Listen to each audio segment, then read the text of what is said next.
This is a coat, a heavy oilskin coat, built to withstand Atlantic storms. It hangs on a hook in a lighthouse keeper's quarters on Flannan Isles, 15 miles off the coast of Scotland.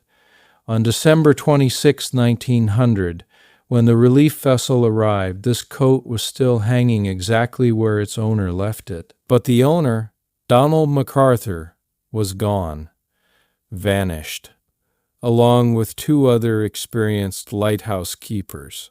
The door to the lighthouse was unlocked.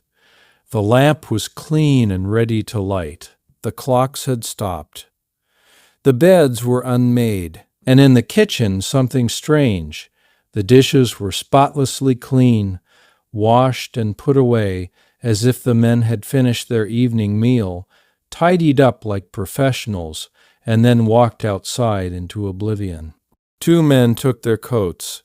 1 didn't. 3 professionals broke the one unbreakable rule of lighthouse keeping: never all leave your post. And then they disappeared so completely that not a single body, not a single trace, has ever been found. The question this coat asks, hanging silent on its hook for over a century, is simple. When 3 experienced men vanish from an isolated island with no way off, leaving behind only clean dishes and stopped clocks, where did they go? The Flannan Isles. 7 jagged rocks jutting from the Atlantic Ocean, 20 miles west of the Outer Hebrides. No trees, no shelter, nothing but stone, seabirds, and the constant hammer of wind and waves. The largest island, Eilean Moor, is barely a quarter-mile across. This is where the Northern Lighthouse Board built a lighthouse in 1899. 75 feet tall, visible for 24 miles. Essential for ships navigating the treacherous waters between Scotland and the Americas. The light had to work, always. Ships' captains depended on it. Families depended on it. Running the lighthouse required 3 keepers working in rotation. They'd spend 6 weeks on the island, then get 2 weeks on shore. The isolation was brutal. No radio contact, no telephones, no way to communicate except the supply ship that came every 2 weeks. But the pay was good, and the job attracted experienced men who understood the sea. James Ducat was the principal keeper. Age 43, married with 4 children, 20 years of lighthouse service. Reliable, methodical, respected. The kind of man who kept perfect logs and never missed a detail. Thomas Marshall was the second assistant. Age 28, 8 years of experience. Steady, competent, known for his strength and calm demeanor. Donald MacArthur was the occasional keeper, filling in for regular keeper William Ross, who was on shore. Age 40, experienced, cautious, a man who'd survived decades working Scotland's most dangerous stations. These weren't novices. These were professionals who understood isolation, weather, and the absolute necessity of maintaining the light. The Northern Lighthouse Board chose them specifically because they were dependable. On December 7, 1900, the relief vessel Hesperus dropped the 3 men at Flannan Isles for their 6-week rotation. The weather was clear, the sea relatively calm. The lighthouse was in perfect condition, fully stocked with fuel, food, water, supplies. Everything needed for 6 weeks of isolation.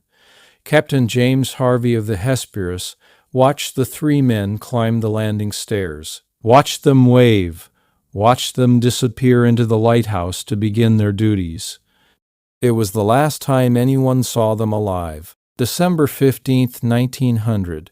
The steamship Archtor passes Flannan Isles at night. The captain notes in his log, "The lighthouse is dark. No light visible. This is unusual but not unprecedented. Perhaps fog, perhaps temporary, mechanical failure. Ships have backup navigation. The captain continues on, December 26th. The relief vessel Hesperus approaches Flannan Isles to rotate keepers. It's 11 days late due to severe storms that made landing impossible. Captain Harvey signals the lighthouse with the ship's horn. Standard procedure, the keepers should acknowledge, prepare for the supply boat. Help with landing. No response. Harvey signals again, and again nothing. No flag raised, no keepers visible. The lighthouse itself looks abandoned. The sea is too rough for immediate landing. They wait. Finally, conditions improve enough for second mate Joseph Moore to take a small boat ashore with crew members. They climb the stone steps to the lighthouse entrance. The door is closed, but not locked. Moore enters, calls out, his voice echoes through empty rooms. The lighthouse is completely deserted. No one inside. No signs of struggle. No damage. Just absence. But there are details. Strange details. In the entrance hall, 2 of the 3 oilskin coats are missing from their hooks. The third, MacArthur's coat, hangs in its place. All 3 men are gone, but 1 man's coat remains. In the kitchen, Moore later reports that the kitchen utensils were all very clean, which he notes is a sign that it must be after dinner sometime they left. The table is empty. The dishes washed and put away. They'd finished their meal, cleaned up properly like the professionals they were, and then walked out. Into what? Into where? In the sleeping quarters, beds unmade, unusual for experienced keepers who maintain strict routines. The lighthouse lamp, extinguished and cleaned, ready for lighting that evening. In the logbook, entries up to December 15th at 9 in the morning. James Ducat's handwriting, neat and precise as always, noting routine observations about weather and maintenance. The weather was calm, conditions normal, then nothing. The log simply stops mid-rotation, 11 days before the relief vessel was due. Moore and his crew search every room, every corner. They find supplies intact, fuel stores full, water reserves adequate. What they don't find, any of the 3 keepers, any signs of violence, any explanation. Moore returns to the Hesperus and reports to Captain Harvey. The lighthouse is abandoned. The men are gone. Something is very wrong. The Northern Lighthouse Board launches an immediate investigation. Superintendent Robert Muirhead, father of the second mate who discovered the empty lighthouse, arrives to conduct a thorough examination. He finds more disturbing details. Outside the lighthouse at the west landing, severe damage to the iron railings and storage boxes, bent and twisted as if struck by enormous force. A life buoy torn from its mounting 70 feet above sea level. A wooden box that contained mooring ropes smashed to pieces, and its contents scattered. The damage suggests a massive wave, a freak wave far larger than normal, struck the island with catastrophic force. But the lighthouse itself, higher up, shows no water damage. The living quarters are dry. The damage is isolated to the west landing area. Muirhead examines the logbook more carefully. The final entries written by James Ducat describe routine conditions, calm weather, clear skies, normal operations. There's no mention of any storm, any unusual waves, any danger whatsoever. This doesn't match the damage outside. Muirhead interviews nearby residents and passing ships. Several report seeing no light from Flannan Isles after December 15th. The Arch Tour's captain confirms the lighthouse was dark when he passed that night. This means the 3 men disappeared sometime on, or shortly after December 15th. But the weather records show December 15th was calm, no storms, no unusual conditions. Whatever happened occurred during clear weather, not during the violent storms that came later. The theories begin immediately. Theory 1. A rogue wave. Perhaps a freak wave struck while two men were at the West Landing. The third man, seeing his colleagues swept away, rushed out without his coat to help. All three were taken by the sea. But this raises questions that have no good answers. Why were they at the West Landing during calm weather?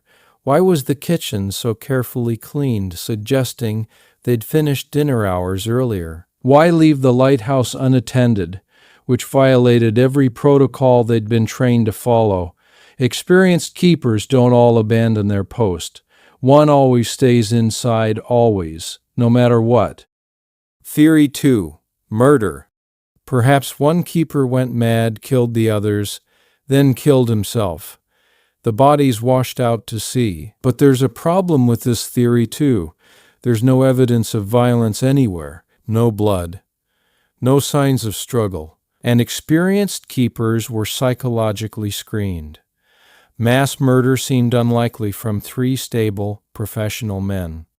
Theory 3. Accident during maintenance. Perhaps they were repairing something at the landing when an unexpected wave struck. But again, the evidence doesn't fit. The clean kitchen suggests they'd finished their evening meal, not that they were working outside. And three men don't do exterior maintenance together during calm weather. One would stay inside the lighthouse. That was procedure. That was survival. Theory 4. They left voluntarily. Perhaps they saw something, a ship in distress, something on the rocks, and went to investigate. But experienced keepers would never all leave the lighthouse unmanned. One would stay, always. That was the absolute rule. And where would they go? There was nowhere to go. The island was surrounded by ocean. The official report, released in 1901, concludes the most likely explanation.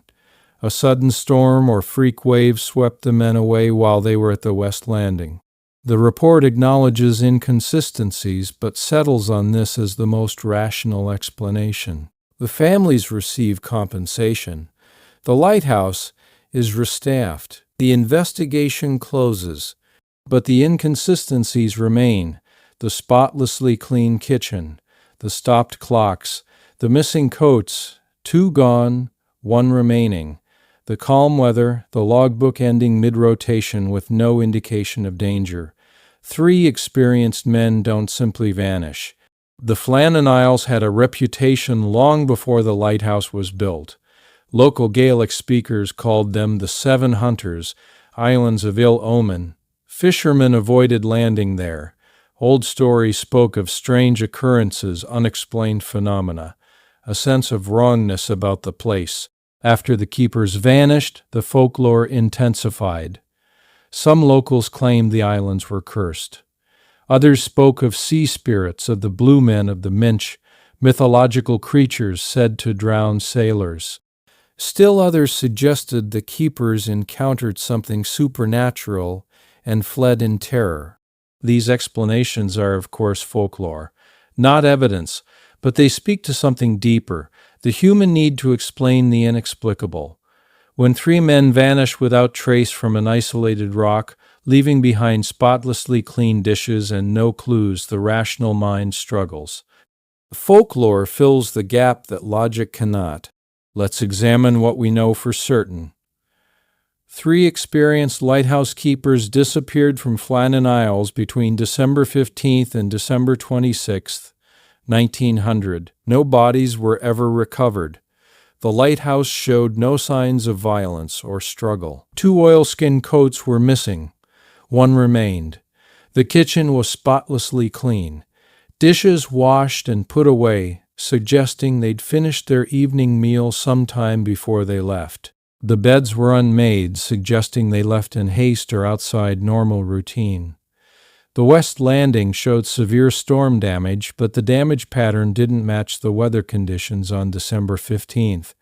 The logbook ended abruptly with no indication of emergency. Now let's consider the possibilities with what we know about human behavior in the sea. The most likely scenario, though still troubling, is this. Something drew at least two of the men to the west landing. Perhaps they saw something in the water. Perhaps they heard something. Perhaps they noticed damage from a previous storm and went to inspect. The third man, seeing his colleagues in danger or swept away, rushed out to help. In his haste, he didn't take his coat. A freak wave, even during relatively calm weather, is possible. The Atlantic generates rogue waves, walls of water that appear suddenly, unpredictably, capable of enormous force. Such a wave could sweep three men off the landing before they could react. But this doesn't explain the spotlessly clean kitchen, the stopped clocks, the perfect order inside the lighthouse. It doesn't explain why three professionals would all leave their post, violating their most sacred duty. Perhaps we'll never know. Perhaps the sea keeps its secrets better than we keep our records. The lighthouse on Flannan Isles operated until 1971, when it was automated. No more keepers. No more 6-week rotations in isolation. Just machines and sensors, watching for ships in the darkness. The keeper's quarters remain preserved as they were found, the coat hanging on its hook, the stopped clocks. Everything frozen in that moment when three men walked outside and never returned. Tourists don't visit Flannan Isles. It's too remote, too dangerous, too difficult to reach. But occasionally researchers, lighthouse historians, and the morbidly curious make the journey. They stand in those empty rooms and try to imagine what happened. Try to reconstruct those final hours. Try to solve a mystery that has no solution. In museums across Scotland, you can find artifacts from the Flannan Isles Lighthouse, logbooks, photographs, equipment, but nothing explains the vanishing. Nothing fills the gap in the record between December 15th at 9 in the morning, when James Ducat made his final log entry noting calm weather, and December 26th, when Joseph Moore opened the door to an empty lighthouse. The Northern Lighthouse Board's official conclusion stands, swept away by a wave. It's the most rational explanation available. But rationality doesn't always satisfy when confronted with absence this complete. Three experienced professionals don't abandon their post, don't leave their dishes so carefully washed and put away, then rush outside without protocol.